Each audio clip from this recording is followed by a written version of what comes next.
Hello friends, welcome all of you. Fabulous academy के platform पर आप सभी का हार्दिक स्वागत है। दोस्तों, आज हम आपके लिए लेके आए हैं इंग्लिश की जो क्वेश्चन सीरीज चल रही थी उसी के अकॉर्डिंग 61 to 80 क्वेश्चंस। फ्रेंड्स, आपने अभी तक अगर हमारे चैनल को सब्सक्राइब नहीं किया है तो पहले चैनल को सब्सक्राइब कर लें, जिससे आपको प्रत्येक वीडियो का नोटिफिकेशन आपके पास पहुंच जाए। तो चलते हैं क्वेश्चन की ओर और देखते हैं आज के इस वीडियो में बहुत ही शानदार होने वाला है। बहुत अच्छे क्वेश्चंस आपके सामने आने वाले हैं जो एग्जाम में आपको 100% सक्सेस दिलाएंगे। तो चलते हैं आज के क्वेश्चंस की ओर। पहला क्वेश्चन देखते हैं, क्वेश्चन नंबर 61। फ्रेंड्स, देखिएगा स्क्रीन के ऊपर क्वेश्चन नंबर 61 को आप रीड आउट करें और बताइए इसका आंसर क्या होगा माय डियर। देखिएगा यहां पर 61 नंबर क्वेश्चन कह रहा है fill in the blanks with correct option. Correct option से ब्लैंक्स फिल करना है फ्रेंड्स, आपको जल्दी करिएगा। कैसे आंसर देंगे इसका समझिएगा। Blanks what the blanks wise is sufficient. अब आपको ध्यान रखना दोस्तों, यहाँ आर्टिकल की बात कर रहे हैं हम, और आर्टिकल के टॉपिक में देखिएगा यहाँ वर्ड से पहले आर्टिकल क्या होगा और यहाँ वाइज से पहले आर्टिकल क्या होगा। ध्यान दीजिएगा। सबसे पहले वर्ड की बात करते हैं तो यहाँ पर्टिकुलर कोई डिफाइन किया गया है क्या? नहीं किया गया माय डियर। जब पर्टिकुलर डिफाइन नहीं है, यूनिक थिंग नहीं है, ऐसी सिचुएशन में कोई स्पेसिफिक नहीं है, तो आपको क्या करना होगा? A word. क्या करना होगा friends? A word to voice is sufficient। अब देखिए यहां किसकी बात कर रहे हैं अपन? ए वर्ड टू शब्द जो होता है वो सफिशिएंट है किसके लिए? बुद्धिमत्ता के लिए, इंटेलिजेंसी के लिए, ब्रिलियंट बनने के लिए। तो यहां ध्यान रखिएगा वाइज बनने के लिए। तो पर्टिकुलर किसी एक चीज स्पेसिफाई कर रहे हैं अपन, तो जब स्पेसिफिक कोई चीज होती है वहां पर आर्टिकल द का प्रयोग किया जाता है। बात समझ में आई होगी दोस्तों। पर्टिकुलर जब हम किसी स्पेसिफिक की बात करते हैं, यूनिक थिंग की बात करते हैं, ऐसी सिचुएशन में द आर्टिकल का प्रयोग किया जाता है। और जब हम किसी कॉमन की बात कर लेते हैं, अन्य सामान्य किसी बात वस्तु की बात करेंगे, वहां पर हम ए का प्रयोग करते हैं।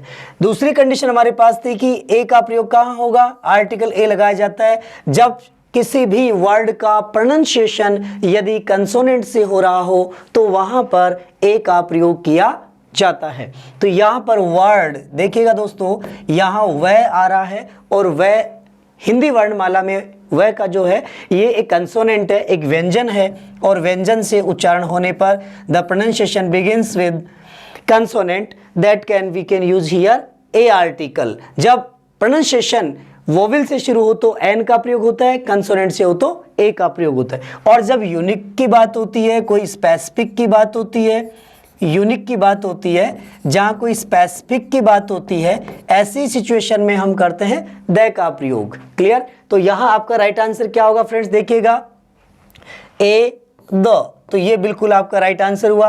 अब आप देखिएगा द वर्ड पर्टिकुलर एक शब्द व्यक्ति की बुद्धिमत्ता को बढ़ाता है क्या? नहीं, प्रत्येक शब्द जिसको ज्ञान है, शब्दों का ज्ञान है, तो यहां द वर्ड के साथ नहीं होगा, पर्टिकुलर की बात नहीं हो रही माय डियर। इसके बाद बात करते हैं द तो ध्यान रखिएगा article the word to the wise. The word to the wise नहीं होता, a word to the wise होता है। शब्द जो होते हैं वो एक व्यक्ति को बुद्धिमान बनाते हैं। तो यहाँ ये भी आपका आंसर नहीं हुआ। तो माय डियर आपका आंसर क्या हो गया? A word to the wise is sufficient. Clear? आगे बढ़ते हैं नेक्स्ट क्वेश्चन की ओर। क्वेश्चन नंबर 62 देखिएगा फ्रेंड्स। क्वेश्चन नंबर 62 क्या कह रहा है? क्वेश्चन नंबर 62 नाउन के टॉपिक से लिया गया है, कलेक्टिव नाउन। और फ्रेंड्स, आपने कलेक्टिव नाउन पढ़ी होगी, जल्दी से आप आंसर दीजिएगा कि आपका आंसर क्या होगा माय डियर। देखिएगा क्वेश्चन को। A blanks of eggs is sold by me. मेरे द्वारा अंडे बेचे गए। तो ध्यान रखना दोस्तों, अंडों का जो समूह होगा उसे क्या कहेंगे? ग्रुप ऑफ एग क्या कहेगा? कलेक्शन ऑफ एग्स को क्या कहते हैं? बताइएगा जल्दी से। ऑप्शन की ओर बढ़ते हैं और 4 ऑप्शन आपको स्क्रीन के ऊपर नजर आ रहे हैं। आप बताइए यहां आपका आंसर क्या होने वाला है। तो माय डियर समझिएगा, सबसे पहले क्या ए ऑप्शन इसका आंसर हो सकता है? रिप्लाई करिएगा माय डियर। आंसर क्या ए ऑप्शन आपका राइट आंसर हो सकता है या नहीं? देखिएगा कॉर्ड, सेकंड ऑप्शन आपका कैरलियन, थर्ड ऑप्शन है बंडल और डी ऑप्शन है क्लच। देखिएगा कौन सा आंसर हो सकता है माय डियर? फर्स्ट हम देखते हैं कोड। कोड का प्रयोग किसके लिए होगा? कोड किसका समूह होता है फ्रेंड्स? Code of law. ध्यान रखिएगा, कोड ऑफ लॉ, नियमों का संगठन, कानून का जो संगठन है, नियमों का जो संग्रह है, कोड ऑफ लॉ को कहते हैं। ध्यान रखना दोस्तों, कोड ऑफ लॉ, कानून का संगठन या नियमों का संग्रह जो होता है उसे हम कोड ऑफ लॉ कहते हैं। इट मीन्स ये तो आपका आंसर नहीं हो सकता। बी ऑप्शन की ओर बढ़ते हैं, कैरिलियन। कैरिलियन किसको कहते हैं दोस्तों? कैरिलियन कहते हैं जैसे घंटियों का समूह, पील ओ बेल, पील भी कहते हैं घंटियों के समूह को। ध्यान रखिएगा दोस्तों, कैरिलियन भी कहते हैं, कैरिलियन ऑफ बेल्स, घंटियों का समूह, पील ओ बेल्स भी कहा जाता है। पील वर्ड भी काम में लेते हैं घंटियों के समूह के लिए। तो ये भी आपका आंसर नहीं है माय डियर। सी ऑप्शन की ओर बढ़ते हैं। सी ऑप्शन क्या है? बंडल। और बंडल किसका होता है दोस्तों? बंडल को कहते हैं अपन गट्ठर, ठीक है। तो स्टिक्स का भी बंडल होता है दोस्तों, बंडल बीड़ी का भी होता है। तो बंडल के गट्ठर के लिए होता है, ठीक है, कलेक्शन ऑफ स्टिक्स। तो स्टिक्स के लिए क्या होगा दोस्तों? बंडल। और नेक्स्ट ऑप्शन, लास्ट ऑप्शन आपका बनता है, जो आपका फाइनल आंसर है वो that is your right answer, clutch. और क्लच किसको कहते हैं? क्लच ऑफ एग्स, अंडों के समूह को क्या कहेंगे? क्लच कहते हैं। ध्यान रखना दोस्तों, क्लच ऑफ एग्स, एग्स का जो समूह है उसको क्लच कहते हैं। बंडल किसकी होती है? स्टिक्स का बंडल हो सकता है, बीड़ी का हो सकता है, ठीक है, बीड़ी का हो सकता है, स्टिक्स का हो सकता है, क्लच होता है एग्स का। तो आपका राइट आंसर क्या हुआ my dear? Clutch of eggs. Eggs के लिए क्लच का प्रयोग किया जाता है। नेक्स्ट क्वेश्चन की ओर बढ़ते हैं, क्वेश्चन नंबर 63 की ओर। बहुत ही अच्छे क्वेश्चन जो आपसे एग्जाम में इसी पैटर्न पर आधारित क्वेश्चन पूछे जाते हैं, और हड़बड़ाहट में, जल्दीबाजी में क्वेश्चन को सही तरीके से नहीं पढ़ पाने के कारण आप वहां पर गलती कर देते हैं। माय डियर, क्वेश्चन को आप ध्यान से पढ़िएगा। Please pay attention towards the question, what the answer may be here. आपका आंसर क्या हो सकता है? देखिएगा क्वेश्चन क्या करे, find out the error given the sentences. Sentences में एरर छांटने हैं। एरर कहां है? देखिएगा, पहला पूछना क्या चाहता है, विदाउट हेल्दीनेस। अब माय डियर, आपके माइंड में पढ़ते ही एक क्वेश्चन आना चाहिए कि क्या विदाउट हेल्दीनेस, क्या हेल्दीनेस वर्ड हो सकता है या नहीं। आगे बढ़ते हैं हम। यहां सबसे पहले आप यहां देखेंगे कि हेल्दीनेस होगा या नहीं। There is no happiness. ध्यान रखिएगा दोस्तों, हैप्पी से हैप्पीनेस बनता है, राइट, हैप्पीली बनता है। तो ये बिल्कुल राइट ऑप्शन है, हैप्पीनेस होता है, नाउन बन जाती है। इसके बाद बात करते हैं, देयर के साथ में इस सिंगुलर फॉर्म है तो इसका प्रयोग बिल्कुल राइट है। अब हम बढ़ते हैं यहाँ ए ऑप्शन की ओर, जहां पर विदाउट एक प्रेपोजिशन है, प्रेपोजिशन के बाद में नाउन आने चाहिए। और नाउन का रूप क्या होगा फ्रेंड्स? आपने पढ़ा होगा, देखिएगा, health is wealth, health is wealth. ध्यान रखिएगा दोस्तों, हेल्थ इज वेल्थ। क्या इसको ऐसा लिखा जा सकता है? हेल्दी इज वेल्थ, क्या ऐसा लिख सकते हैं फ्रेंड्स? क्या हम इसको हेल्दीनेस लिख सकते हैं? हेल्दीनेस क्या हो सकता है फ्रेंड्स? बताइए, हो सकता है या नहीं हो सकता? नहीं हो सकता माय डियर। क्यों नहीं होगा? इसका रीजन जान लीजिएगा, क्यों नहीं होता। देखिएगा, हेल्थ, हेल्दी, तो हेल्दी क्या है? हेल्थ क्या है? हेल्दीनेस क्या है? ध्यान रखिएगा, हेल्दीनेस वर्ड का प्रयोग नहीं किया जाता है माय डियर। यहां पर वेल्थ शब्द भी नाउन है और हेल्थ शब्द भी नाउन होना चाहिए, जबकि हेल्दी जो शब्द है ये आपका एडजेक्टिव वर्ड है। हेल्दी जो है ये एडजेक्टिव है दोस्तों, ध्यान रखिएगा, और हेल्थ जो है ये नाउन है। अब ध्यान रखिएगा कि जब हम प्रेपोजिशन काम में ले रहे हैं, प्रेपोजिशन के बाद में क्या होना चाहिए? नाउन होनी चाहिए। तो नाउन का रूप यहाँ क्या होगा? हेल्दीनेस नहीं होता है, हेल्थ नाउन होती है। ध्यान रखना दोस्तों, विदाउट हेल्थ, क्लियर। तो without health there is no happiness. बिना स्वास्थ्य के लिए जीवन में कोई आनंद नहीं है, क्योंकि स्वास्थ्य ही धन है। यदि आप हेल्दी हैं तो यू हैव एवरीथिंग, आपके पास सब कुछ है। इट मीन्स यहां आप हेल्थ शब्द का प्रयोग करेंगे, हेल्दीनेस का प्रयोग नहीं होगा। आगे बढ़ते हैं नेक्स्ट क्वेश्चन की ओर। तो फ्रेंड्स, आपको पता लग गया होगा यहां कि आपका एरर कहां है। ए ऑप्शन में आपका एरर है। एरर क्या है फ्रेंड्स? ध्यान रख लीजिएगा, फिर से मैं आपको बता देता हूं। बहुत बार स्टूडेंट्स यहां गलती कर देते हैं कि जैसे पता चला ए ऑप्शन में एरर है, लेकिन एरर है कहां? आंसर में डायरेक्टली आप चूज कर लेते हैं। ए ऑप्शन में एरर है, लेकिन एरर है क्या प्रेपोजिशनल एरर है या नाउन का एरर है? तो ध्यान रखिएगा दोस्तों, इसमें नाउन का एरर था। क्लियर? आगे बढ़ते हैं क्वेश्चन नंबर 64 की ओर। क्वेश्चन नंबर 64 क्या कह रहा है देखिएगा, fill in the blanks with the correct option. Option भरिएगा correct. Death always knows blanks victim.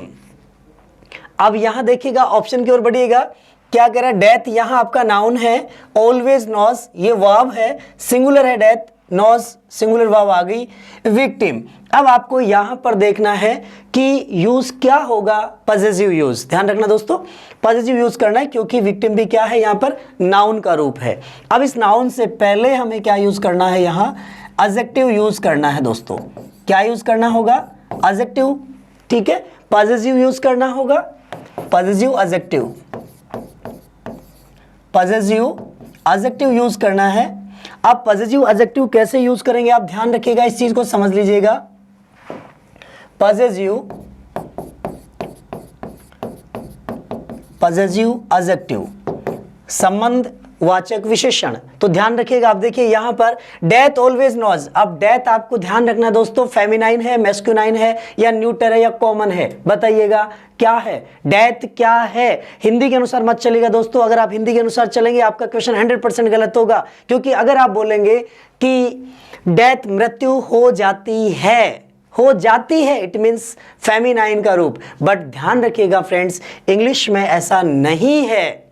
English के अकॉर्डिंग अगर अपन बात करें तो death always knows his victim, not her victim. ध्यान रखना दोस्तों, death always knows his victim होता है, हर विक्टिम नहीं होगा। डेथ को मैस्कुलाइन में रखा जाता है। ध्यान रखिएगा दोस्तों, अगर आपके पास शब्द आता है अर्थ, क्या शब्द है, अर्थ, शब्द आ जाता है सन, शब्द आ जाएगा आपके पास में मून। अब देखिए मैंने यहां 3 वर्ड लिया आपके लिए, समझना दोस्तों। फर्स्ट वर्ड है अर्थ। अर्थ आप जानते हैं अर्थ के लिए क्या होगा, ये फेमिनाइन है या मैस्कुलाइन है। ध्यान रखिएगा, अर्थ का प्रयोग फेमिनाइन के रूप में किया जाता है। किसके रूप में, फेमिनाइन के रूप में, इट मींस सी का प्रयोग किया जाता है।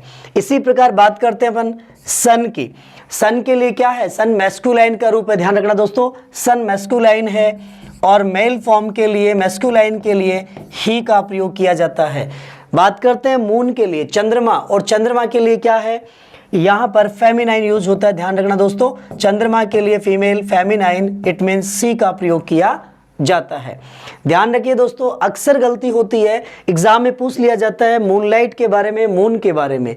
तो मून के लिए अगर प्रोनाउन काम में लेना हो तो आप प्रोनाउन काम में लेंगे सी, और सन के लिए प्रोनाउन काम में लेना है ही, अर्थ के लिए प्रोनाउन काम में लेना है सी। बात समझ में आ रही होगी दोस्तों। इस प्रकार से प्रोनाउन की जो सीक्वेंस है, कौन सा प्रोनाउन आएगा, तो इसमें कैसे हमें पता चले कि यहां पर प्रोनाउन फेमिनाइन आएगा या मैस्कुलाइन आएगा। तो सिंपल सा लॉजिक आप ध्यान रखना दोस्तों, प्रकृति की वो चीजें जो ऊष्मा प्रदान कर रही है, अर्थात जो गर्म है, ध्यान रखिएगा, जिनमें उतावलापन है, जिनमें बहुत ज्यादा गर्मी है, तेज है, ऐसी चीजें मैस्कुलाइन के अकॉर्डिंग आती है, पुल्लिंग के अकॉर्डिंग आती है, मेल के अकॉर्डिंग आती है। और जिन चीज़ों में शीतलता होती है, कूलनेस होता है, ठंडापन होता है, जो ठंडी है, ऐसी चीज़ों के लिए फेमिनाइन काम में आता है, अर्थात मैं कहूँ कि स्त्रीलिंग का प्रयोग किया जाता है। तो बात समझ में आ गई होगी दोस्तों कि अर्थ के लिए सी का प्रयोग किया गया है, सन के लिए ही का प्रयोग और मून के लिए सी का प्रयोग किया गया है। क्लियर? आगे बढ़ते तो डेथ के लिए क्या किया गया फ्रेंड्स, डेथ मृत्यु, और मृत्यु क्या है, मृत्यु शीतलता का पर्याय नहीं है। मृत्यु होने पर क्या होता है, बहुत ज्यादा विरह की भावना होती है, बहुत ज्यादा शोक होता है, तो वहां दुख का भाव प्रकट हो रहा है। इस कारण से यहाँ डेथ के लिए ही का प्रयोग किया जाएगा, अर्थात यहाँ आंसर आपका क्या होगा, हिज। Clear friends? आगे बढ़ते हैं नेक्स्ट क्वेश्चन की ओर। अगला क्वेश्चन हमारा question number 65, the climate of Delhi is not better then. ध्यान रखिएगा, डिग्री एडजेक्टिव का क्वेश्चन है ये, और डिग्री एडजेक्टिव के क्वेश्चन में फ्रेंड्स आपने पढ़ा है कि जब भी दो स्थानों के बीच में दो स्थानों की किसी भी एक एडजेक्टिव फॉर्म ली जाए, या दो स्थानों के बारे में जब कोई एक समान विशेषता हो या दोनों में किसी चीज का अंतर हो, ऐसी सिचुएशन में क्या करते हैं देखिएगा, the climate of Delhi, Delhi का क्लाइमेट, यहां जो कंपैरिजन किया जा रहा है वो क्लाइमेट का कंपैरिजन है डियर, दिल्ली का कंपैरिजन नहीं है। कंपैरिजन किस में हो रहा है, दिल्ली और दूसरा ऑप्शन आपके पास में जो नाउन आ रहा है वो मुंबई है। तो मुंबई का जो क्लाइमेट है और दिल्ली का क्लाइमेट, ध्यान रखना दोस्तों, क्लाइमेट ऑफ दिल्ली, तो आप इधर ध्यान रखेंगे क्लाइमेट ऑफ मुंबई की बात चल रही है। तो यहां पर नॉट बेटर देन कौन सी डिग्री फॉर्म है, कंपैरेटिव डिग्री फॉर्म है। और कंपैरेटिव में जब दो स्थानों की बात होती है, ध्यान रखना दोस्तों, ध्यान से सुन लीजिएगा, कंपैरेटिव डिग्री में जब हम दो स्थानों के, कोई भी दो स्थान है उनकी किसी विशेषता के बारे में कंपैरिजन जब करते हैं, जब कंपैरिजन करते हैं सिर्फ दो स्थानों के बारे में, तो दैट ऑफ का प्रयोग होता है। दो के बीच में तुलना हो रही हो तो दैट ऑफ का प्रयोग होता है, और दो से अधिक के बीच हो रहा हो तो दोज ऑफ का प्रयोग होता है। बात समझ में आई दोस्तों, जब दो के बीच की बातचीत कर रहे हैं तो दैट ऑफ का प्रयोग करेंगे, और दो से अधिक के बीच की बात हो गई तो दोज ऑफ का प्रयोग किया जाएगा। तो ऑप्शन की ओर बढ़ते हैं, the climate of Delhi is not better than Mumbai. No my dear, देखिए कि क्लाइमेट की बात हो रही है इसलिए डायरेक्ट नाउन नहीं आएगा। इट्स ऑफ मुंबई, इट्स का प्रयोग नहीं होता है दोस्तों, दैट और दोज का प्रयोग होता है। तो ये भी आपका रॉन्ग आंसर हो गया। इसके बाद में देखिएगा दैट ऑफ मुंबई और दैट इन मुंबई। तो यहां आप समझना दोस्तों, क्वेश्चन में पूछ रहे थे क्लाइमेट ऑफ दिल्ली, दिल्ली के क्लाइमेट की बात कर रहा है, मुंबई के अंदर की बात नहीं कर रहा है। तो दैट ऑफ मुंबई होता है, दैट इन मुंबई नहीं होगा। ध्यान रखना दोस्तों, ये दैट इन मुंबई बिल्कुल गलत है। आपका राइट आंसर जो होगा फ्रेंड्स वो होगा आपका that of Mumbai. Degree adjective की बात की अपन ने, बात समझ में आ गई होगी। आगे बढ़ते हैं नेक्स्ट क्वेश्चन की ओर, क्वेश्चन नंबर 66 की ओर। क्वेश्चन नंबर 66 क्या कह रहा है दोस्तों, देखिएगा, I prefer your money to. बहुत अच्छा क्वेश्चन है दोस्तों, एग्जाम में पूछा गया है इस क्वेश्चन को और कई बार पूछा गया है। आप ध्यान दीजिएगा दोस्तों, मैंने यहां इसके ऑप्शंस चेंज किए हैं, क्वेश्चन सेम रखा है।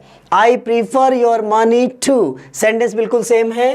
प्रीफर टू यहां क्या होगा, ऑब्जेक्ट आएगा, पॉजिटिव आएगा, क्या आएगा देखिएगा। सबसे पहले माई सेल्फ की बात करते हैं, ठीक है। सेकंड ऑप्शन में हर्स, थर्ड ऑप्शन है यूअर, फोर्थ ऑप्शन है माई। सबसे पहले आपको ये देखना है कि ये तो आंसर हो ही नहीं सकता, तो ध्यान रखिएगा कि टू क्या है, यहां पर टू प्रेपोजिशन है। क्या है, प्रेपोजिशन है, और प्रेपोजिशन के बाद में क्या होती है दोस्तों, नाउन आती है। अब आपको देखना है नाउन का रूप कौन सा है, माई नाउन है, योवर, हर्स, माई सेल्फ, इनमें से कौन सा नाउन है। तो देखिएगा माई सेल्फ एक प्रोनाउन है, हर्स प्रोनाउन है, योवर पॉजेसिव एडजेक्टिव है, एडजेक्टिव नहीं आएगा। माई एक एडजेक्टिव है, नहीं आएगा। इसका मतलब अब आपके पास ऑप्शन में माई सेल्फ और हर्स दो ही ऑप्शन बचते हैं फ्रेंड्स। अब आप देखेंगे क्वेश्चन के अनुसार अगर आप बात करें कि माई सेल्फ होगा या फिर हर्स होगा, तो आई प्रीफर योर मनी, मैंने प्रीफर कर दिया है आपकी मनी को। किसको, अपने आप को, खुद को, खुद को नहीं, किसको किया, हर्स। ध्यान रखना दोस्तों, यह आपका राइट आंसर होगा B option, hers, myself, herself. ये क्या है, रेफ्लेक्सिव और एम्फेटिक प्रोनाउन के रूप हैं। रेफ्लेक्सिव और एम्फेटिक प्रोनाउन का प्रयोग कहां किया जाएगा, ध्यान रखिएगा दोस्तों, जब एम्फेटिक सब्जेक्ट के तुरंत बाद आए तब तो क्या होगा एम्फेटिक, और ऑब्जेक्ट के बाद आए, ऑब्जेक्ट के बाद तब होता है रेफ्लेक्सिव, सॉरी ऑब्जेक्ट के स्थान पर आए तब होगा आपका रेफ्लेक्सिव प्रोनाउन। क्लियर फ्रेंड्स, ऑब्जेक्ट के स्थान पर आने पर क्या होगा, ऑब्जेक्ट के स्थान पर आ जाए तब कहलाता है रेफ्लेक्सिव, रेफ्लेक्सिव प्रोनाउन। तो बात समझ में आ गई होगी दोस्तों, यहां रेफ्लेक्सिव प्रोनाउन होगा या कौन सा प्रोनाउन है, तो I prefer your money to, preposition आ गया दोस्तों, इसलिए टू माई सेल्फ नहीं होता है, I prefer your money myself. To preposition की वजह से माई सेल्फ का प्रयोग नहीं किया जाएगा, यहां आपका राइट आंसर होगा हर्स। क्लियर, आगे बढ़े नेक्स्ट क्वेश्चन की ओर, क्वेश्चन नंबर 67। क्वेश्चन नंबर 67 क्या कह रहा है दोस्तों, देखिएगा, I will take with me whosoever you choose, I will take with me, मैं अपने साथ ले जाऊंगा whosoever जो कोई भी, you choose तुम चुनोगे, जो कोई भी तुम चुनोगे उसे, या जिस किसी को भी आप चुनेंगे उसे ले जाऊंगा। ध्यान रखिएगा दोस्तों, यहां पर क्या है, I will take, will modal है, मॉडल के साथ हमेशा वर्ब की फर्स्ट फॉर्म आती है, बिल्कुल राइट आंसर है, यहां कोई गलती नहीं है। विद मी के साथ में विद प्रेपोजिशन है तो यहां बिल्कुल राइट है, ऑब्जेक्टिव केस आ रहा है, कहीं कोई एरर नहीं है। आगे बढ़ते हैं, whosoever you, ध्यान रखिएगा हु प्रोनाउन का यूज, रिलेटिव प्रोनाउन का यूज जब करते हैं तो हु के बाद क्या होगा, ध्यान रखिएगा दोस्तों, या हु का नियम अप्लाई करना है। और हमने आपको हु का रूल बताया था कि हु के बाद में हेल्पिंग वर्ब या वर्ब आती है और इससे पहले नाउन होती है, और नाउन में क्या होगा, किसी भी पर्सन को डिफाइन किया जाता है। तो ध्यान रखिएगा क्वेश्चन में क्या है, यहाँ पर मी और आगे क्या है, यू, तो ध्यान रखिएगा हु का प्रयोग किसी भी कंडीशन में नहीं होगा। माय डियर, यहाँ क्या होगा, जब हम ऑब्जेक्ट की बात करते हैं तो ऑब्जेक्ट से संबंध बताने के लिए whomsoever का प्रयोग किया जाएगा। तो यहाँ आपका राइट आंसर क्या आना चाहिए, whomsoever। तो एरर कहाँ हुआ फ्रेंड्स, सी ऑप्शन में आपके क्या है, एरर है। बात समझ में आ गई होगी दोस्तों कि यहाँ पर whosoever क्यों नहीं आया और whomsoever क्यों आएगा। कर्ता से संबंध बताने के लिए हु का प्रयोग होता है और कर्म से संबंध बताने के लिए whom का प्रयोग होता है। I will take with me, मैं ले जाऊंगा अपने साथ में, किसको, जिसको तुम चुनोगे, अर्थात चूज करने वाले सब्जेक्ट कौन है, आप सब्जेक्ट हैं, और किसकी बात कर रहे हैं, ऑब्जेक्ट की बात कर रहे हैं। तो सब्जेक्ट से संबंध नहीं हो रहा है दोस्तों, ऑब्जेक्ट से संबंध बताया जा रहा है, और जब ऑब्जेक्ट से संबंध हो तो whom का प्रयोग किया जाता है। बात समझ में आ गई होगी दोस्तों। आगे बढ़ते हैं नेक्स्ट क्वेश्चन नंबर 68 की ओर। क्वेश्चन नंबर 68 क्या कहता है देखिएगा, there were trees on blank side of the road. यहां क्वेश्चन में देखिएगा, देयर वर ट्रीज, पेड़ हैं, पेड़ थे कहां थे, side of the road, road के साइड में। अब रोड की कितनी साइड होती है माय डियर, रोड 2 साइड्स होती है, लेफ्ट एंड राइट। तो ध्यान रखिएगा लेफ्ट राइट, तो लेफ्ट राइट में क्या है, रोड की 2 साइड हैं, ठीक है ना, लेफ्ट और राइट। तो ध्यान रखिएगा लेफ्ट राइट 2 ही तरफ है, इसका मतलब 2 में से पेड़ कहाँ है, या तो सड़क के दाहिनी ओर है या सड़क के बाईं ओर है, दोनों में से एक तरफ है। अब ऑप्शन की ओर बढ़िएगा आप, आइदर का प्रयोग होता है 2 के लिए, एवरी का प्रयोग होता है समूह के लिए। ध्यान रखिएगा जहां पर संख्या असीमित होती है, उद्देश्य अलग अलग होता है, वहां पर एवरी का प्रयोग किया जाता है। देखिएगा एवरी का प्रयोग कहां होगा, सॉरी समान उद्देश्य होने पर, समान उद्देश्य होने पर, उद्देश्य कैसा हो, समान उद्देश्य हो, संख्या असीमित हो, संख्या असीमित हो, अनलिमिटेड हो। जब संख्या बहुत ज्यादा लोग हैं और सबका पर्पस एक ही हो, ऐसी सिचुएशन में एवरी का प्रयोग करते हैं, ठीक है। तो क्वेश्चन यहाँ पर क्या है, रोड की बात हो रही है, रोड की साइड 2 ही होती है, तो असीमित नहीं, इट मींस ये तो आपका आंसर नहीं हो सकता। बोथ ए एंड बी, तो ए एंड बी ये तो आपका आंसर हो ही नहीं सकता। नन, तो आंसर क्या हुआ, इधर। इधर देयर वर ट्रीज ऑन इधर साइड ऑफ द रोड, अर्थात रोड के एक तरफ क्या है, पेड़ है। इधर का मतलब होता है दोनों में से एक तरफ, 2 में से कोई एक तरफ, तो इधर का प्रयोग किया जाएगा जब भी सड़क की बात हो दोस्तों, रोड की बात हो, सड़क की बात हो, ठीक है, किसी पाथ की बात हो, रास्ते की बात हो, वहां पर हम इधर का प्रयोग ही करेंगे। क्लियर। आगे बढ़ते हैं नेक्स्ट क्वेश्चन नंबर 69 की ओर। क्वेश्चन नंबर 69 क्या कहता है देखिएगा, had the teacher not come the students.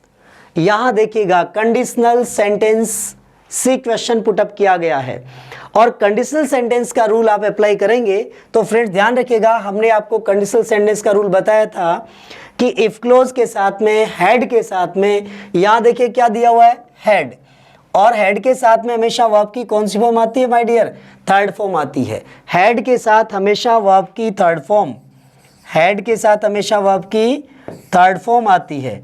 और यदि ये सेंटेंस सब ऑर्डिनेट क्लॉज का हो, सब ऑर्डिनेट क्लॉज में हो, ध्यान रखिएगा दोस्तों, अगर हेड प्लस थर्ड से सेंटेंस जो बन रहा है यदि ये सबऑर्डिनेट क्लॉज में हो तो प्रिंसिपल क्लॉज जो होगा, प्रिंसिपल क्लॉज जो होगा वो किस में होगा दोस्तों?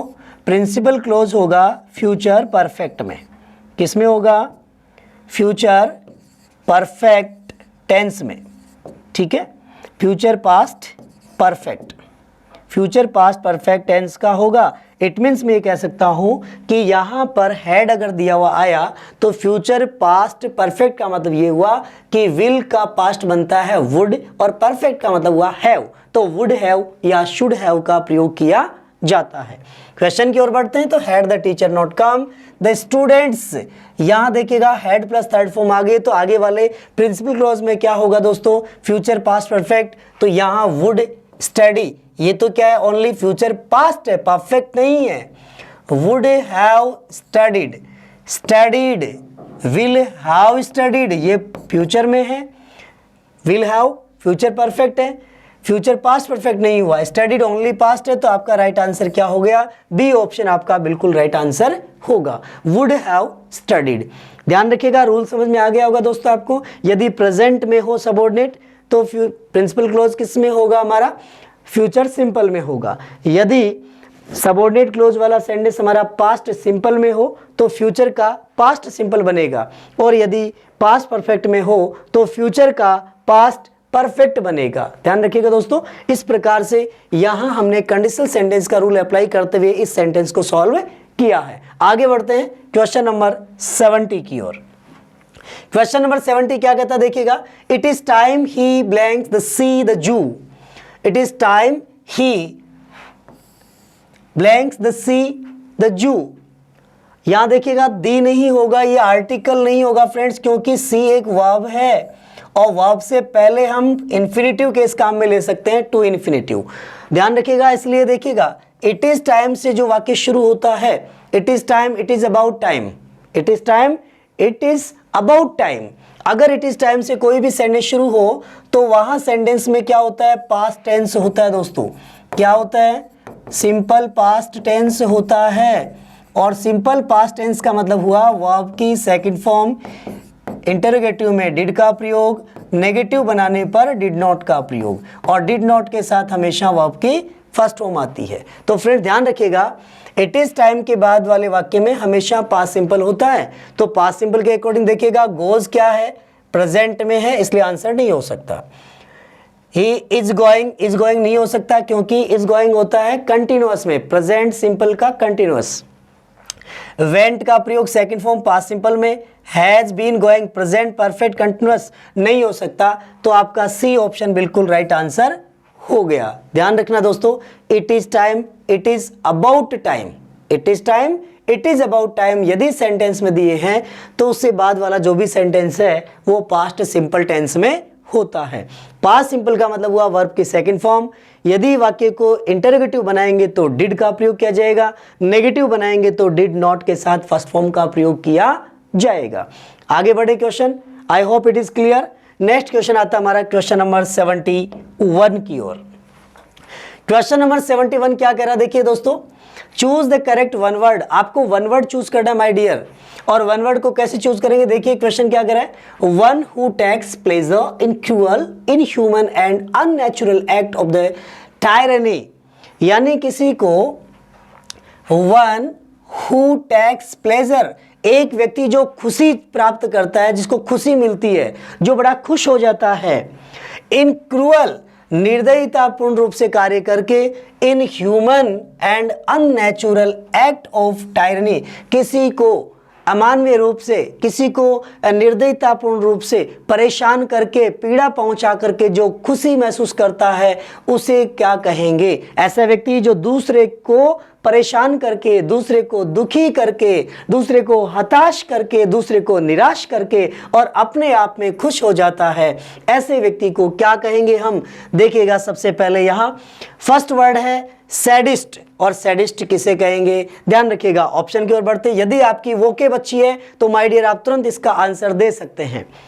सैडिस्ट, सैड का मतलब क्या हुआ? सैड मीन्स होता है उदास, और सैडिस्ट का मतलब क्या हुआ कि वो आदमी जो क्या करेगा, दूसरों को पीड़ा पहुंचा करके खुशी प्राप्त करता है, उसको क्या कहते हैं हम? सैडिस्ट कहते हैं। क्या कहते हैं दोस्तों? सैडिस्ट कहते हैं। तो आपका बिल्कुल राइट आंसर क्या हो गया? सैडिस्ट।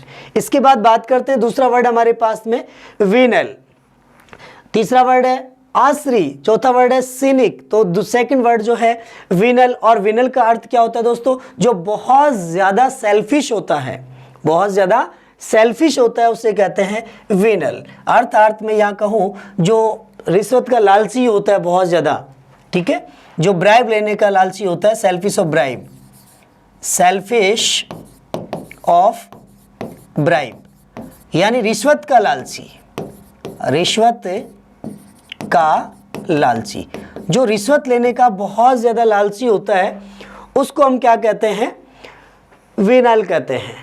थर्ड ऑप्शन आता है हमारा आश्री, और आश्चर्य का अर्थ क्या होता है, घूस लेना या ब्याज लेना, इंटरेस्ट लेना, जो सूदखोरी का काम करता है ना, जो इंटरेस्ट का काम करता है, किसी के ऊपर बहुत ज़्यादा ब्याज लेता है, किसी से सूद लेता है, महाजन सूद लेता है ना, तो सूदखोरी का काम करने वाला, अर्थात जिसको अपन कहते हैं कि इंटरेस्ट लेने वाला, ये सेल्फिश होता है किसका, इंटरेस्ट का, अर्थात ब्याज, सूद, जो सूदखोरी का काम करता है उसको कहते हैं आश्री।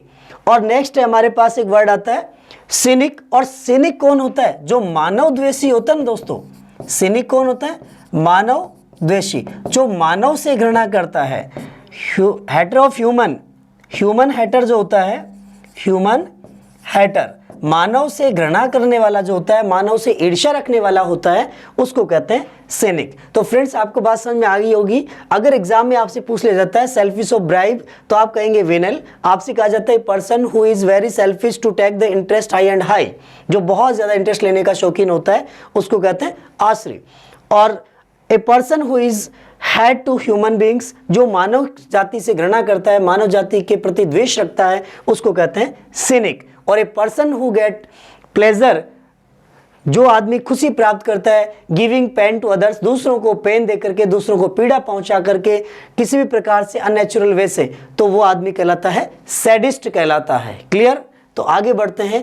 क्वेश्चन नंबर 72 देखिएगा, find out correct nearest meaning of the word शन। शन मीन्स क्या होता है दोस्तों, आपको वोकेब यदि याद है, शन का मीनिंग याद है, तो आप इजीली इसका आंसर दे सकते हैं। देखिएगा कैसे, SHUN, शन मीन्स होता है बचना, ठीक है ना दोस्तों, किसी चीज से बचना। अब आप देखेंगे कि यहां पर जितने चार ऑप्शन जो दे रखे हैं उनमें से कौन सा ऐसा वर्ड है जो इससे मैच कर रहा हो। तो सबसे पहले आप देखेंगे पहला वर्ड है हुप, सेकंड वर्ड है अवॉइड, थर्ड वर्ड है हॉल, चौथा वर्ड है हॉलर। सबसे पहले देखिएगा आप इसके मीनिंग को समझ लीजिएगा। हुप क्या होता है फ्रेंड्स, आपने देखा होगा जब भी मंकीज को देखते हैं, मंकी को देखते हैं तो बच्चे रूरल एरियाज में बच्चे या सिटी में जो बच्चे होते हैं वो उसको बंदर को देखते ही क्या करते हैं, हुप हुप करते हैं, क्योंकि उसके साउंड की कॉपी करते हैं। हुप, हुप क्या होता है, चिल्लाना। ध्यान रखिए दोस्तों, हुप क्या होता है, चिल्लाना। तो यहाँ हुप का अर्थ हो गया चिल्लाना। क्या इसका आंसर हो सकता है? नहीं होगा। आगे बढ़ते हैं सेकंड, अवॉइड। अवॉइड ये आपको कैसे पता चला दोस्तों, ध्यान रखिएगा, फर्स्ट टाइम जब फर्स्ट डे आपकी लाइफ का फर्स्ट डे जब आप स्कूल गए थे और आपको सिखाया गया था ABC, अवॉइड बैड कंपनी, बुरी संगत से बचना। तो अवॉइड करना, किसी चीज से बचना। तो यहां पर सिमिलर वर्ड जो नियरेस्ट मीनिंग है वो क्या हो गया आपका, अवॉइड। थर्ड ऑप्शन को देखते हैं, हाउल। आउल करते हैं, होय हल्ला करते हैं। तो होय हल्ला कब करते हैं, चिल्लाना क्या है, हो हल्ला करना है माय डियर, हॉल चिल्लाना।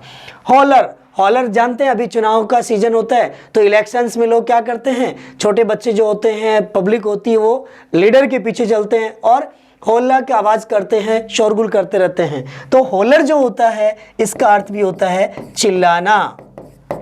तो माय डियर समझ में आ गई होगी बात आपको कि यहां इसका जो नियरेस्ट मीनिंग है शन, इसका क्या हो गया अवॉइड, और हुप, हॉल, हॉलर ये इसके क्या हो गए, ये तीनों परस्पर एक दूसरे के क्या है, सिनोनिम है। बात समझ में आ गई दोस्तों। तो ये तीन सिनोनिम हो गए और ये शन इसका सिनोनिम हुआ अवॉइड। क्लियर? आगे बढ़ते हैं क्वेश्चन नंबर 73 की ओर। क्वेश्चन नंबर 73 क्या कह रहा है देखिएगा, choose the correct meaning of the idiom. Idiom का आपको करेक्ट मीनिंग निकालना है। देखिएगा क्या है, ए विल्ड गूज चेज। विल्ड गूज चेज का अर्थ क्या हुआ, सामान्य। ध्यान रखना दोस्तों, ईडियम का जो मीनिंग वर्ड का जो मीनिंग है वो मीनिंग नहीं होता, उसका एक अलग अर्थ निकलता है। और अलग अर्थ क्या निकलेगा इस चीज को आप समझ लीजिएगा ध्यान से। ए विल्ड गूज, विल्ड का मतलब होता है जंगली, गूज का मतलब होता है बतख, चेज का मतलब पीछा करना, जंगली बतख का पीछा करना। अब दोस्तों ध्यान रखिएगा, अगर हम जंगल में जाकर के जंगली बतख का पीछा करेंगे तो ये क्या हुआ, व्यर्थ की बात है। जंगली बतख का पीछा करना बेकार है, क्योंकि वो जंगल का जीव, वो जंगल में रहेगा, उसको पकड़ना क्या बेकार है। आप उसको पकड़ने का प्रयास करेंगे, आप उसको नहीं पकड़ पाएंगे, क्योंकि वो जंगल का व्यक्ति है, जंगल में रहने वाला जीव है। उसको उसके पकड़ने के लिए जो प्रयास किए जाएंगे वो प्रयास आपके क्या है, निरर्थक प्रयास होंगे। ध्यान रखना दोस्तों, विल्ड गूज चेज, जंगली बतख को पकड़ने का जो प्रयास है वो हमेशा निरर्थक प्रयास होता है माय डियर। इसलिए यहां ध्यान रखिए ऑप्शन में क्या है, टू विल्ड गूज चेज, ये तो इसका आंसर नहीं होगा। ऑयली टंग, ऑयली टंग जानते हैं दोस्तों, ऑयली टंग किसे कहते हैं, जीभ पर तेल लगाना, जीभ पे तेल लगाना, चिकनी चुपड़ी बातें करना। ध्यान रखना दोस्तों, ऑयली टंग, ऑयली टंग का मतलब ऐसा नहीं है कि उसकी जीभ से ही तेल टपकता हो, नहीं। ऑयली टंग का मतलब हो गया चिकनी चुपड़ी बातें करने वाला, जो फ्लैटरी करता है, चापलूसी करता है, जो फ्लैटरी करता है, चापलूसी करता है, उसको कहते हैं ऑयली टंग। ध्यान रखना दोस्तों, तो ये भी इसका आंसर नहीं हुआ। आई यूजलेस एफर्ट, जो एफर्ट आपने किए हैं, जो इफर्ट्स किए हैं वो कैसे, यूजलेस है, बेकार है, निरर्थक है। तो जंगली बतख का पीछा करना क्या बेकार है। कभी जंगली बतख का पीछा मत करिए, अपने लक्ष्य की ओर बढ़ते जाइएगा। तो यहां पर आपका राइट आंसर क्या हुआ दोस्तों, यूजलेस इफर्ट। ओला राइट, ये बिल्कुल कैंसिल हो गया। बात समझ में आ गई दोस्तों। इडियम का मीनिंग अगर निकालना है तो जो एग्जैक्ट वर्ड है उसका मीनिंग नहीं होता है, उसका डिफरेंट मीनिंग निकलता है। क्लियर, आगे बढ़ते हैं क्वेश्चन नंबर 74 की ओर। क्वेश्चन नंबर 74 क्या करा देखिएगा, fill in the blanks with the correct option. The baby clings its mother. Clings, clings का मतलब क्या होता है दोस्तों, पकड़ना, झूलना, लटकना। ध्यान रखिएगा, क्लिंग्स करना, लटकना, क्लिंग्स लटकना। जब एक छोटा बच्चा होता है वो अपनी माँ की अंगुली पकड़े हुए है तो वो लटका हुआ है, क्लिंग है। ध्यान रखना दोस्तों। अब यहां पर देखिएगा ऑप्शन में आपसे क्या पूछा जा रहा है, प्रेपोजिशन पूछी जा रही है। तो क्लिंग इट्स मदर, माँ से लटका हुआ है, तो ध्यान रखिएगा माँ से अलग है क्या, नहीं है। क्या माँ की अंगुली पकड़ के वो ऐसे झूल रहा है क्या, नहीं झूल रहा है। ध्यान रखना दोस्तों, वो हैंग होता है, वो क्या होगा, हैंग होगा। लेकिन यहां वर्ड क्या है, क्लिंग करना। और क्लिंग शब्द का मतलब होता है कि जैसे कोई चीज के हम लटके हुए हैं लेकिन पूरी तरह से हवा में भी नहीं है। ध्यान रखना दोस्तों, इसलिए यहां पर क्या होगा, बाई नहीं होगा, बाई के द्वारा ये तो नहीं हो सकता। टू, ऑन, ऑन होता है ऊपर, तो ऊपर नहीं है, वो लटका हुआ है। विद साथ नहीं है, टू है, नजदीक है, तो किसी भी चीज के नजदीक होना, क्लिंग टू, लटकना, झूलना, पास में होना। तो यहां आपका राइट आंसर प्रेपोजिशन का क्या होगा, क्लिंग टू होता है, क्लिंग ऑन नहीं होता है, हैंग ऑन होता है। ध्यान रखना दोस्तों, ठीक है। तो यहां पर टू का प्रयोग किया जाएगा। नेक्स्ट क्वेश्चन की ओर बढ़ते हैं, क्वेश्चन नंबर 75। क्वेश्चन नंबर 75 क्या कहता है दोस्तों, देखिएगा, find out correct spelling of the word that is given. आपको करेक्ट स्पेलिंग देखनी है कि इसका स्पेलिंग क्या होगा, राइट स्पेलिंग क्या है। वर्तनी अशुद्धि छांटनी है दोस्तों, कि कौन सा शब्द ऐसा है जो वर्तनी से शुद्ध है, कौन से शब्द है जो अशुद्ध है। पहला वर्ड आपके पास में सरफिट। सरफिट क्या होता है दोस्तों, अगर आपको मीनिंग पता है, स्पेलिंग पता है तो आप बता देंगे। ध्यान रखना दोस्तों, सरफिट नहीं होता है, ये होता है SURFEIT, सरफियत। सरफियत का मतलब होता है बहुत ज्यादा खाना, ठीक है। जो ग्लटन होता है ना, जो बहुत ज्यादा खाने वाला होता है, so a person who take so much, जो बहुत ज्यादा खाता है उसको कहते हैं सरफिट, अत्यधिक खाना, अत्यधिक खाना। ध्यान रखिएगा, सरफिट कहलाता है। तो ये स्पेलिंग क्या है इसका, रॉन्ग है। सेकंड की बात करते हैं अपन, ऑब्नॉक्सियस। तो ऑब्नॉक्सियस नहीं होता है दोस्तों, अबोनक्स होता है, OBO होता है। ध्यान रखिएगा, इसलिए ये भी स्पेलिंग क्या हो गई, गलत। नेक्स्ट ऑप्शन आता है ऑब्नॉक्सियस। देखो, ऑब्नॉक्सियस, ऑब्नॉक्सियस का मतलब होता है जो डिसलाइक करने वाला होता है, जो अप्रिय होता है, जो जिसे हम हेट करते हैं, जिससे हम एग्नोटिज्म रखते हैं, ठीक है, जिससे घृणा रखते हैं, या जो हमें अच्छा नहीं लगता है, जिसको हम डिसलाइक करते हैं, ठीक है, जिसको डिसलाइक किया जाता है, पसंद नहीं किया जाता है, उसको कहते हैं ऑब्नॉक्सियस। तो ये स्पेलिंग बिल्कुल राइट स्पेलिंग है, ऑब्नॉक्सियस, ऑब्नोअक्स CIOS, यहां ध्यान रखना, देखो OBNOX है, जबकि यहां OBNOXIOUS है, यहां C है। तो ये राइट आंसर क्या है? ऑब्नॉक्सियस। मैग्निफिसेंट होता है, मैग्निफिकेंट नहीं होता। मैग्निफिसेंट शानदार को कहते हैं, जो बहुत अच्छा होता है, शानदार होता है। तो ये भी स्पेलिंग क्या है यहाँ पर? रॉन्ग है। तो राइट ऑप्शन क्या आपका? सी ऑप्शन बिल्कुल राइट आंसर हुआ। नेक्स्ट बढ़ते हैं आगे क्वेश्चन नंबर 76 की ओर। क्वेश्चन नंबर 76 क्या कह रहा है देखो, find out the error given the sentence. Sentence में एरर देखना है। देखिएगा, the jeweller along with his staff went to the village and caught mister Dhaka red hand. जल्दी से आप कमेंट करके बताइए मुझे यहां इसका आंसर क्या होगा माय डियर। बहुत अच्छा क्वेश्चन है। देखिए, आपको ऑप्शन जो दिए हुए हैं उन ऑप्शन में आप चूज कर सकते हैं। क्या कह रहा है देखिएगा, ए ऑप्शन में एरर है क्या? The jeweller along with. ध्यान रखिएगा, आपने अलोंग विद का रूल पढ़ा होगा। यदि किसी वाक्य सेंटेंस में with, along with, had better, rather than, including, excluding, like, unlike, ठीक है, नॉट, बट, एंड नॉट, अगर इस प्रकार के वर्ड दिए हुए हो तो इससे पहले जो सब्जेक्ट होता है, नाउन होती है, उसी के अनुसार वर्ब आती है। तो the jeweller along with his staff went to. ध्यान रखिएगा, हिज ज्वेलर के अकॉर्डिंग सिंगुलर है, हिज स्टाफ वेंट टू, बिल्कुल राइट है, यहाँ किसी प्रकार का कोई एरर नहीं है। द विलेज, एंड कंजक्शन लगा हुआ है, एंड कोट, देखिएगा एंड से पहले सेकंड फॉर्म है, बाद में भी सेकंड फॉर्म है। Mister Dhaka red hand, no error. अब आप देखेंगे कि एरर कहाँ है। तो क्वेश्चन जो सेंटेंस है उसका मीनिंग क्या कहना चाह रहा है कि jeweller along with staff, jeweller उसके स्टाफ के साथ में, वेंट टू द विलेज, वो गांव में गए, एंड कोट मिस्टर ढाका, और मिस्टर ढाका को पकड़ा। Jeweller along with staff, jeweller अपने साथियों के साथ में गया है, कहां पर? गांव में, और उसने पकड़ा किसको? मिस्टर ढाका को। कैसे? रंगे हाथों पकड़ना, रेड हैंडेड, लाल हाथ नहीं है दोस्तों, रेड हैंडेड। यहां पर देखिएगा, रेड हैंड नहीं होता है माय डियर, क्या होता है? रेड हैंडेड होता है, रंगे हाथों। कैसे पकड़ा?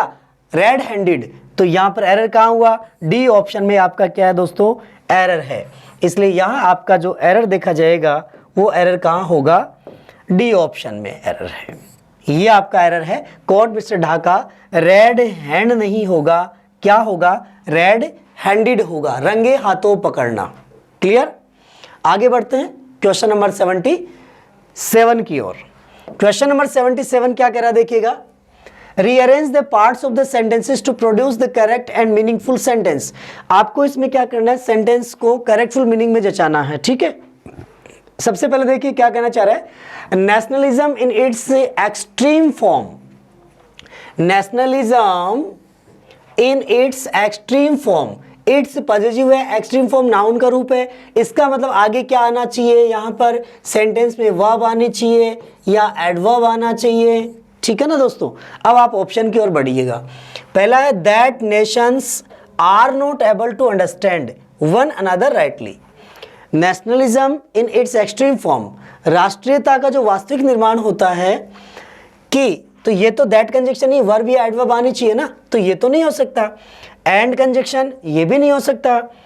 Creates false nations with the result, it pronoun है, ये भी नहीं हो सकता। तो यहां देखिएगा आपका जो राइट आंसर होगा फ्रेंड्स वो क्या हुआ? क्रिएट्स, वर्ब का रूप क्या है? सी। तो ये तो आपका फर्स्ट नंबर पर आ जाएगा। क्लियर? तो देखिएगा आर से शुरू कौन सा हो रहा है?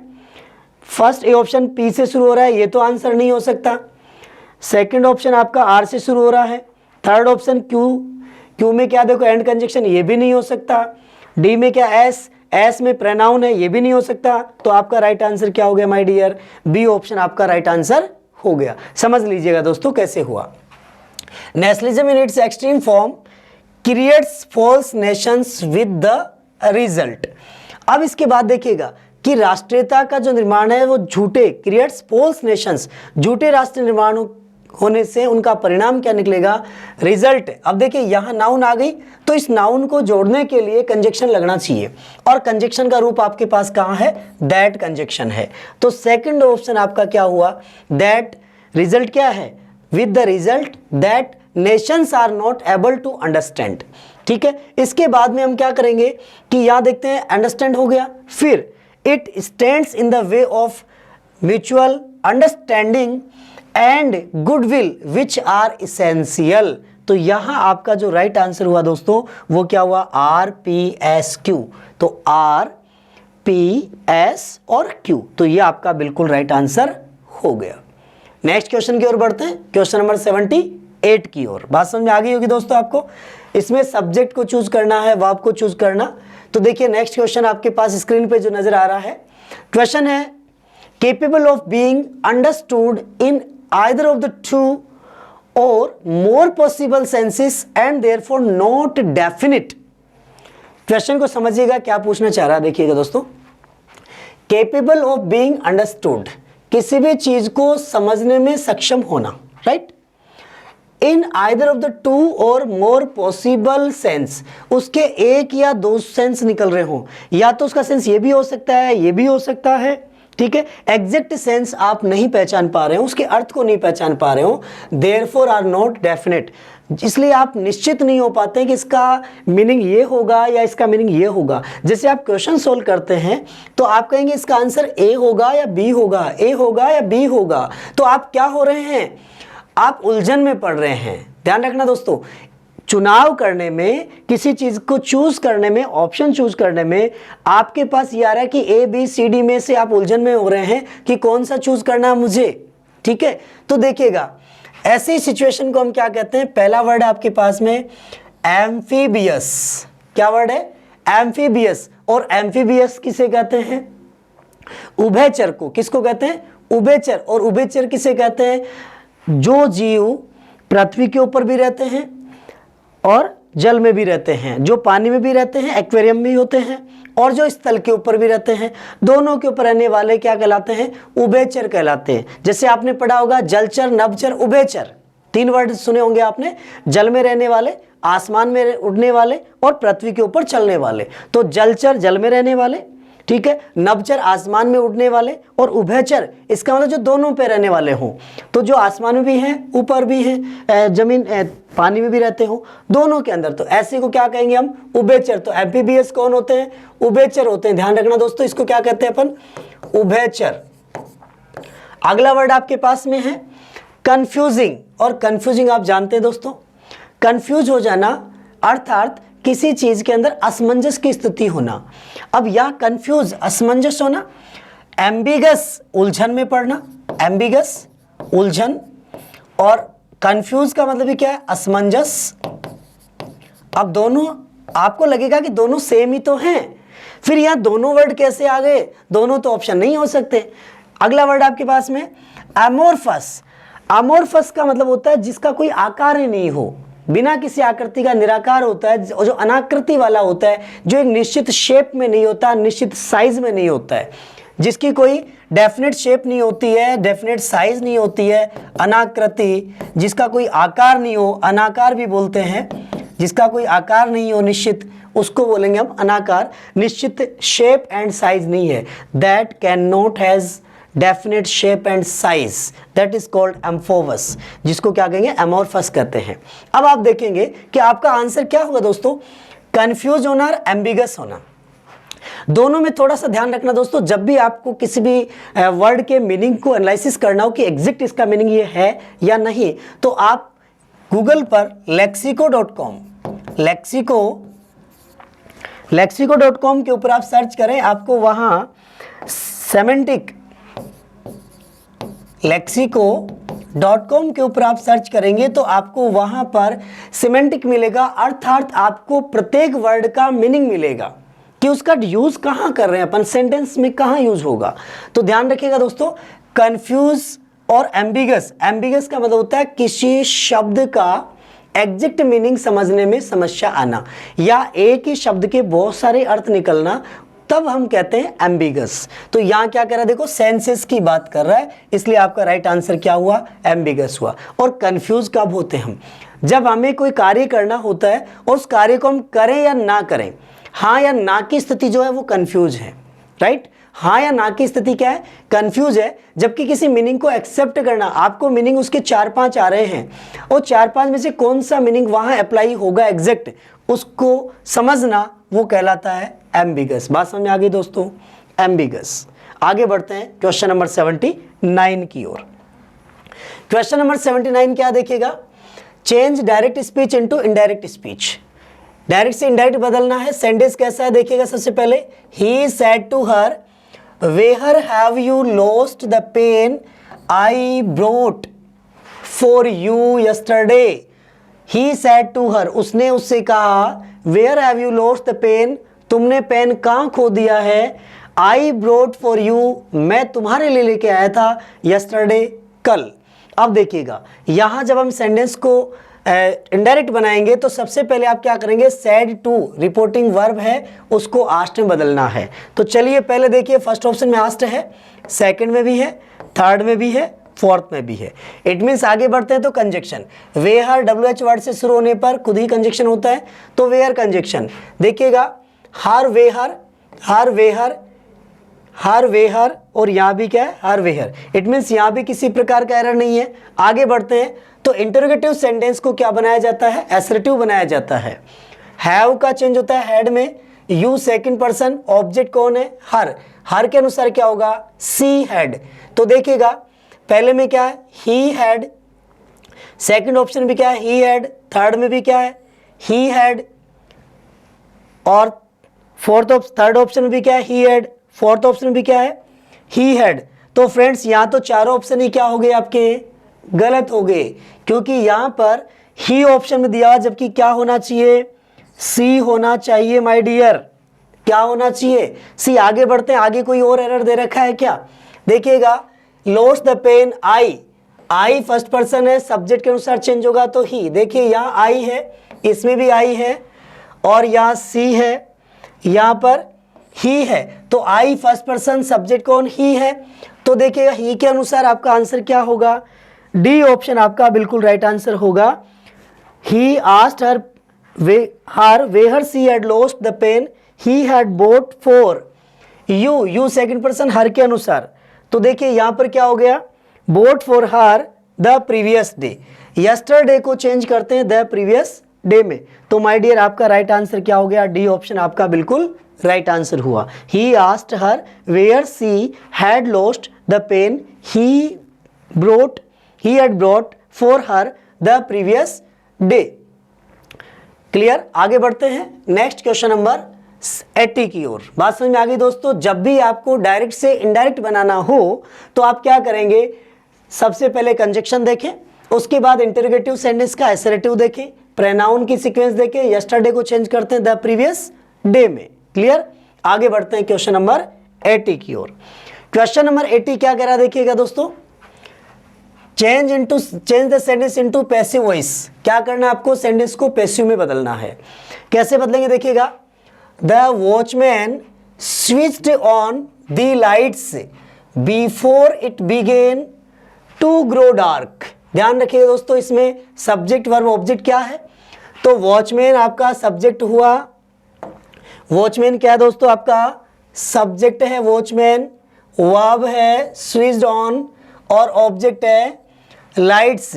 तो ध्यान रखिएगा ऑप्शन जो आपका शुरू होगा पैसिव में वो किससे होगा, द लाइट्स, और द लाइट्स क्या है, प्लूरल है। प्लूरल होने पर यहाँ देखिएगा वर्ब की सेकंड फॉर्म है, सेकंड फॉर्म होने पर पैसिव में होता है वॉज वर, तो प्लूरल के साथ क्या हो जाएगा दोस्तों, द लाइट्स वर। ऑप्शन की ओर बढ़ते हैं, the lights were, the lights are, ये तो कैंसिल हो गया, the lights were, the lights were. अब देखिए दोस्तों यहाँ पर क्या है, सेकंड फॉर्म, सेकंड में वाज वर आईएनजी नहीं होता, तो देखिएगा वर ओनली ऑप्शन में है ही नहीं, क्वेश्चन में नहीं है, बी ऑप्शन कैंसिल। सी में क्या दे रखा है, बीइंग, बीइंग होता है आईएनजी होने पर, ये भी कैंसिल।